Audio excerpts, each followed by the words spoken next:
squeeze out from between the folds of a rotting log and boom, you're alive. No. Dramatic entrance, no birth. Announcement, just a tiny, squishy, worm-looking thing with too many legs. Welcome to your life as a velvet. Worm. And yes, you're as soft as you feel. Right off the bat, your mom actually stuck around, which is a nice change of pace in the insect world. She spent months carrying you inside her body, and now you're out, ready to experience all the glorious wonders of being, well, a living tube with stubby legs. You crawl around looking like someone took a caterpillar and stretched it on a taffy puller. First things first, you need to figure out how those legs work. There's a lot of them, anywhere from 13 to 43 pairs, depending on what kind of velvet worm you are. That's right. You might have up to 86 legs. Imagine trying to coordinate all those at once. It's like being the world's worst millipede impersonator. You wobble around on your soft, unjointed legs, moving like a drunk accordion. No bones, no joints, just hydraulic pressure moving fluid around your body to make those stubby legs work. Nature really phoned it in on this. 1. The first few days of life are a blur of figuring out how not to trip over yourself. Eventually, you get the hang of it, sort of. Your walking style is still best described as enthusiastic. Wobbling, but at least you're moving. Forward now. Time to learn about hunting, because you're hungry. And those antennae on your head aren't just for show. You spot a small cricket nearby and get ready for your first hunt. This is where things get weird. You don't have claws or powerful jaws. Instead, you have something way grosser. Slime cannons. 2 openings near your head can shoot sticky, quick-hardening goo up to 16 in away. That's like you being able to sneeze glue at something half a football. Field away. You creep closer to the cricket, your body low to the ground. The cricket senses something and starts to move. Now's your chance. You fire. Your slime jets and streams of white goo shoot out, crisscrossing over the cricket like a spiderweb made of super glue. Except your aim is terrible. You're new at this, remember? The slime shoots wide, missing the cricket entirely and hitting a nearby pebble instead. Great. You just gift-wrapped a rock. The cricket starts hopping away while you frantically reload your slime cannons. It takes about 15 minutes to produce more slime. Not exactly rapid fire weaponry, but you're persistent if nothing else. Round 2. This time you inch even closer, practically nose to antenna with your prey. The cricket freezes, perhaps wondering what this strange bluish tube with legs is doing. You fire again, this time success. Streams of white goo coat the cricket, hardening almost instantly. The cricket is stuck, struggling against your sticky trap. You waddle over, taking your sweet time because, let's face it, you're not winning any speed contests with those legs. Now for the fun part, eating. You inject digestive saliva into the cricket through your jaws, which turns its insides into a smoothie that you can slurp up. Yum. Your first meal is a success, even if the process is nightmare fuel for anything watching. You grow slowly, hiding in damp places during the day and coming out at night to hunt.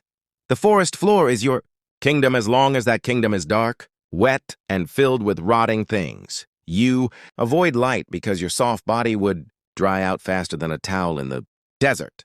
No tough exoskeleton for you, just that velvety water-permeable skin that gives you your name.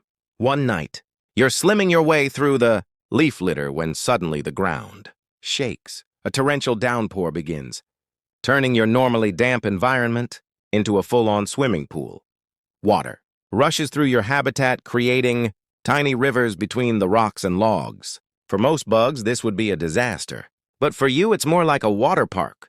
Opening day, your soft body loves the extra moisture, though swimming isn't exactly your forte. With all those legs flailing about, the rushing water carries you away from your familiar hunting grounds, depositing you in a new section of forest you've never explored before. New territory means new challenges, but also new buffet options. Here you discover a colony of termites living in a rotting stump. Jackpot. It's like finding an all-you-can-eat restaurant that doesn't know you're coming.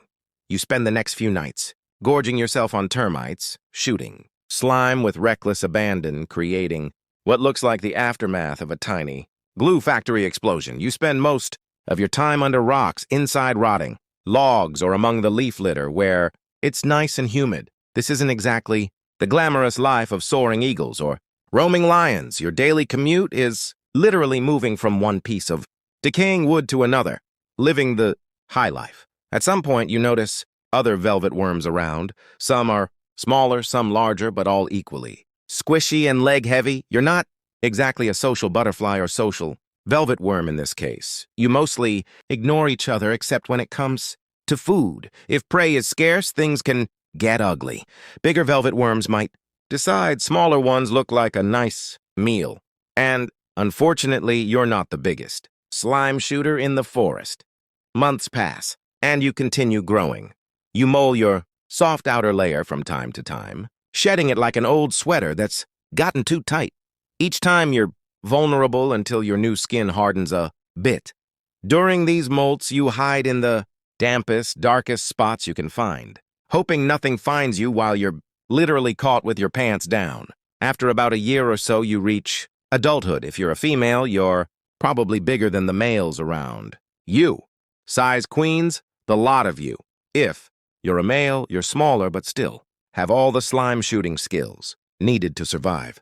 Mating season arrives, and things get weird again. If you're a male, you deposit a package of sperm somewhere on the ground. That's right. You don't even hand it directly to the female. You just leave it there like forgotten takeout and hope she finds it. The female then picks it up with her genital opening. Talk about low effort. Dating. If you're a female, congratulations. You now get to carry, developing eggs or embryos inside your body for months. Some velvet worm species lay eggs while others give birth to live young. Either way, it's a long process that takes a lot out of you. And after all that work, you might eat some of your babies if food is scarce. Family.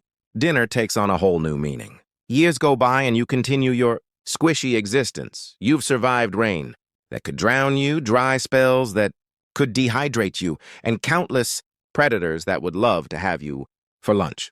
Birds, reptiles, and even other invertebrates all see you as a walking snack bar.